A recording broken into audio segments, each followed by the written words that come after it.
there's been some filing delays at Supermicro, some differences of opinion in terms of the auditor and the management team, and essentially the auditor resigned due to quote-unquote integrity issues with the management team there.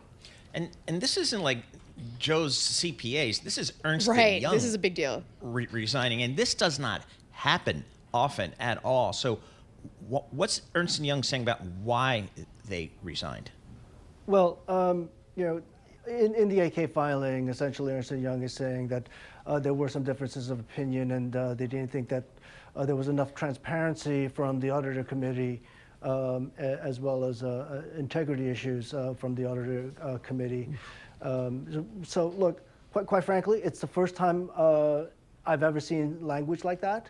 And the other thing that I can state is that, you know, Ernst Young is the second auditor that Supermicro had in a span of 18 months. So they were supposed to clean up the issues from the prior auditor, and it sounds like they found issues that just couldn't be resolved. And of course, the resignation comes after news broke last month that the DOJ had launched a probe into an ex-employee's claims that Supermicro actually violated accounting rules. What do we know so far about how many different issues there are kind of more broadly when it comes to this company?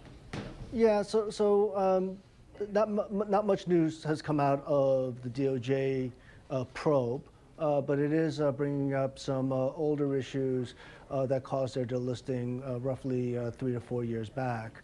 Essentially, they were very aggressive on their accounting side, and it seems as if, based on a short report that came out in July, it seems as if they went back to their old ways in the recent months and recent quarters. Woo, just as an outside observer here, I see a story like this and I say, I need change at the board level and I need change in the C-suite level. Are you hearing calls from some of their shareholders for some types of moves like that? Well, that's how we titled our React report. It's like, look, Supermicro needs more than an auditor change to fix this. And we were concerned about their corporate governance. If you keep in mind that there aren't many independent board members, one of whom includes the wife of the CEO, there really needs to be a lot more independence on the board. And quite frankly, given the now growing concerns of financial malfeasance, I think the CFO has to go, and you know, if they can't clean this up, there might be a need for a change at the top.